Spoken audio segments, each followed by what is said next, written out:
Salut Miaou, aujourd'hui on profite du soleil et du beau temps pour parler de chaînes. Alors non, pas ce chêne-là, ni cette chaîne-là, mais celle-ci. Enfin, plus précisément la chaîne de solidarité, celle de la protection animale. Car tout le monde peut en faire partie. Vous allez voir que de nombreux maillons sont nécessaires et que tous ne nécessitent pas d'avoir plein d'argent et de temps ou d'espace. Pour sauver un animal ou soutenir une association, il y a plein de possibilités. Alors on en parle après le générique et après que vous soyez abonné car vous êtes nombreux à regarder mes vidéos sans y être abonné. Cliquez là et là aussi pour ne rien rater des prochaines vidéos et au passage cliquez sur le pouce bleu pour me soutenir. Un petit commentaire ne fait pas de mal non plus pour le référencement. Tout est fait? C'est bon? Alors c'est parti!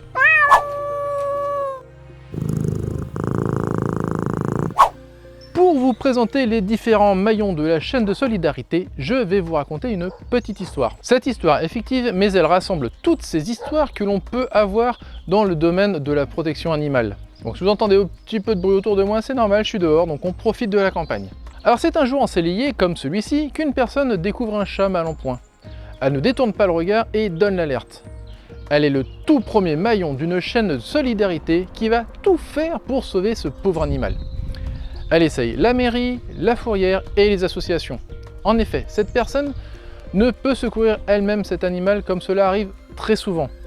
Ce n'est pas grave. En postant sur un groupe d'alerte pour animaux ou en contactant une association, quelqu'un va pouvoir venir. Le maillon suivant de la chaîne vient d'être créé, le maillon de la coordination. Pour faciliter la compréhension, je vais me baser sur mon expérience au sein de Moustache et compagnie où je suis bénévole depuis 2018. Le maillon suivant chez nous, c'est le pôle urgence. Ailleurs, ça sera un bénévole d'association ou tout simplement une personne capable d'intervenir. La coordinatrice va rechercher une possibilité de récupérer l'animal. Si elle y parvient, le maillon suivant de la chaîne se crée, celui du trapage. Ici, en général, ce sont des bénévoles expérimentés, aguerris avec du matériel. Il est l'un des maillons les plus complexes car il faut du temps, de la patience et un peu de ressources.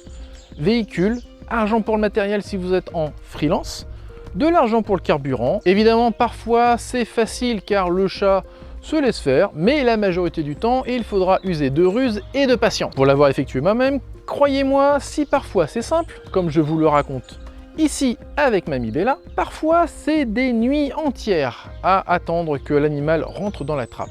Une fois l'animal attrapé, il est l'heure du bilan vétérinaire. C'est là qu'un maillon discret apparaît, celui des donateurs. En effet, le nerf de la guerre, c'est l'argent. L'argent va servir à plein de choses. Selon les associations, ça peut servir à couvrir des frais de structure comme un refuge et parfois des salariés.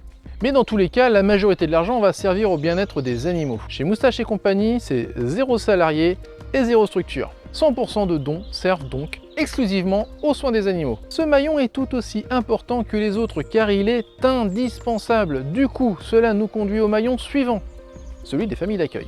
Ces familles sont bénévoles et fournissent gîtes et couverts. À de rares exceptions, l'association fournira les repas. En général, ça sera des cas vétérinaires type lait pour chatons ou chiots ou des croquettes véto. Du coup, pour une famille d'accueil, il lui faudra surtout la possibilité d'accueillir l'animal. Selon le résultat vétérinaire de l'animal que l'on vient de recueillir, la famille d'accueil devra avoir une pièce où mettre l'animal, soit une pièce d'isolement. J'en parle ici. Dans le cas où elle n'a pas d'animal, elle pourra le laisser prendre ses aises chez elle.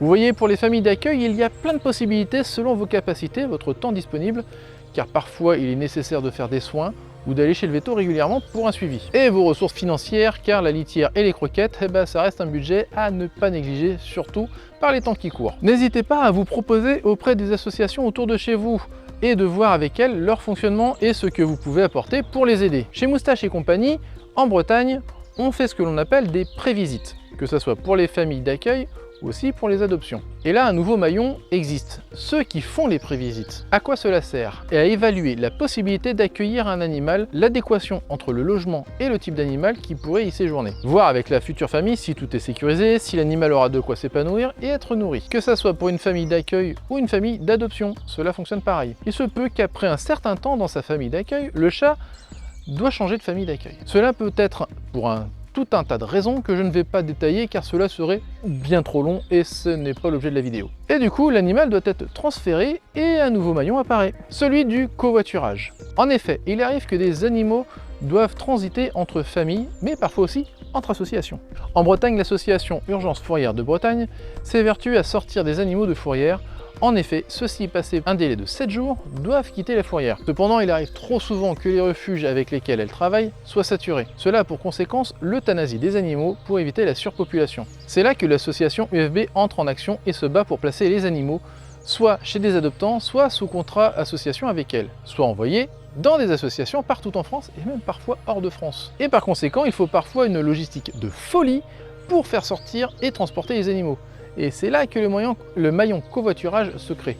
Un maillon composé parfois de gens qui profitent de faire un bout de trajet pour embarquer un minou dans sa caisse de transport, et parfois, et même souvent, ce sont des bénévoles qui vont faire les sorties de fourrière pour accueillir les adoptants quand il y en a, et qui vont aussi faire du covoiturage pour amener minou dans une famille d'accueil, à un point de rendez-vous pour un relais sur la route. Je vous ferai une vidéo sur l'association prochainement, car il y a énormément de choses à dire que cela nécessite une vidéo entière. Je vous mets leur page Facebook en lien si vous voulez en savoir plus et les aider au besoin. Bon, c'est pas tout ça, mais maintenant que Minou est dans sa famille d'accueil, il faut bien que l'association communique avec elle. Et voici un nouveau maillon, celui de la prise en charge des familles d'accueil. Chez Moustache, on a plusieurs pôles, chiens, chats et chatons.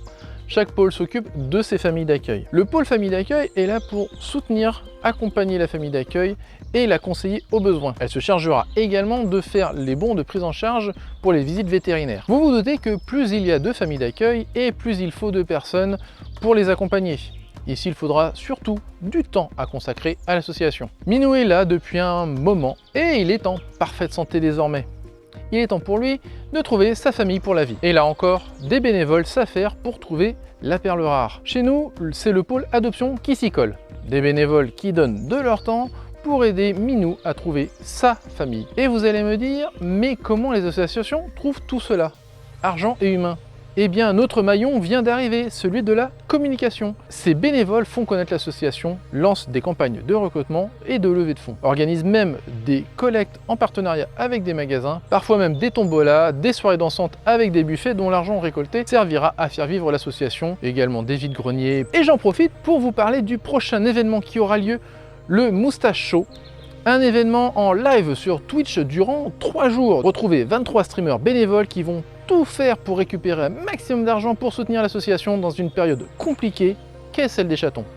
J'aurai le plaisir de participer pour la 2e année consécutive. Toutes les infos seront en description. Maintenant que l'on a vu tous les maillons qui sont au quotidien auprès des animaux, il y a le maillon de l'association, ou plutôt les maillons. Car comme toute association, il y a une présidente, une trésorière, une secrétaire, tout un bureau. Toutes bénévoles également, elles donnent aussi de leur temps pour l'association, et l'association existe aussi car il y a un autre maillon, celui des adhérents. Contre une petite cotisation, les adhérents peuvent choisir leur présidente, donner leur avis sur les grandes lignes de l'association et aider à son bon fonctionnement. Vous voyez, il existe une immense chaîne pour faire en sorte que d'un minou mal en point sur le bord d'un chemin, on arrive à un chat en forme et qui va trouver sa famille pour la vie. Tous ces bénévoles que je viens de vous présenter sont un maillon important de cette chaîne de solidarité. Ils font parfois plusieurs maillons à eux seuls. La présidente par exemple est aussi famille d'accueil. Elle ne fait pas que signer les contrats et faire des chèques pour payer les soins, elle est aussi celle qui prend en charge des animaux, parfois très mal en point chez elle. C'est le cas dans toute la France et dans le monde entier. Des gens se relaient pour aider des animaux.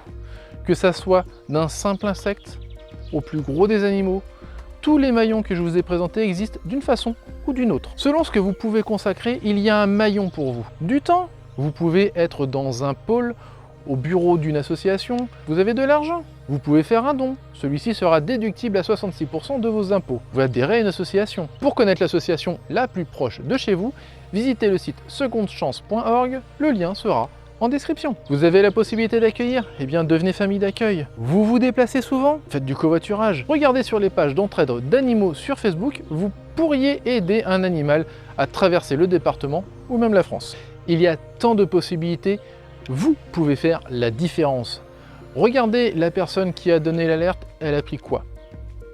1 heure de sa vie pour changer la vie entière d'un animal en activant la chaîne de solidarité de la protection animale.